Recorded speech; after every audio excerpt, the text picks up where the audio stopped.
այս ամեն ինչի մեջ որտեղ եկանք հանգեցինք, մարդը հանում ենք, նախ հանում ենք գործազուրկ կլինենք համ դատարանները,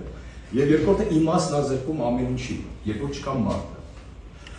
Ու ասում են մարդու իրավունքները որտեղ է խախտվել, 35 հոգու իրավունք խախտված է։ Ես իմ ընտրությունն ունեմ, չէ՞, աշխատելու Գոյ թատրոնում, իսկ ուրա Գոյ թատրոնը խախտված է։ Ես ուզում եմ, ցանկանում եմ աշխատել Գոյ թատրոնում, փակ է Գոյ թատրոնի դռները։ Հազարավոր հանդիսատես իր համար որպես թատրոնի տեսակ, որպես թատրոն ընդունել ընկալել է Գոյ թատրոնը։ Այդ մարդիկ հիմա զրկված են այդ ամեն ինչից։ Ու ինչի համար են զրկված, ինքը որն է, մարդիկ, ասեմ նախ իմ գիտակցական կյանքում ես մեր երկրում ոչինչ հանուն չեմ տեսել, այլ ընդդեմ միշտ։ Ու սա էլ դրա վառ արտահայտություններից մեկն է։ Մարդիկ, որոնք ոչ որոշումներ են կայացնում անձի սիրել կամ չսիրելով, այդ կոլեկտիվին սիրելով, հարգելով կամ չհարգելով, այսինքն ոչ մի առողջ մտածողություն չկա։ Ու այն մարդիկ են դրանք, որոնք ամենատեպս վերջին տարիներին, վերջին 5-6 տարիներին չեն եկել Գոյ թատրոն,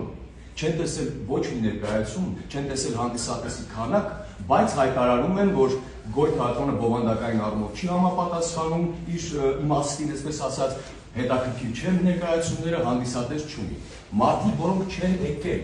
ու այդ մարդիկ այդ խնդրի պատճառաբանություններով ներկայացնում են համապատասխան մարմինների, որոնք էլ որոշում են կայացնում, որ ուրեմն պետք չէ ստանալ։ Մենք մեր բազմաթիվ մամլոասուլիսների ժամանակ հայտարարել ենք,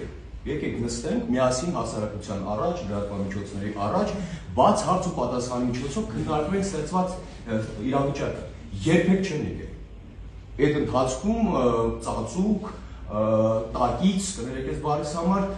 իրենց սև գործը անելով էին զբաղված։ Վստահ են, որ հաջողվել ու նաև ինձ թվում է վստահ են, որ նաև դատարաններում են հաջողվելու, որովհետև ծանոթ բարեկամ էս բաներ գործում է, չէ, Հայաստանում։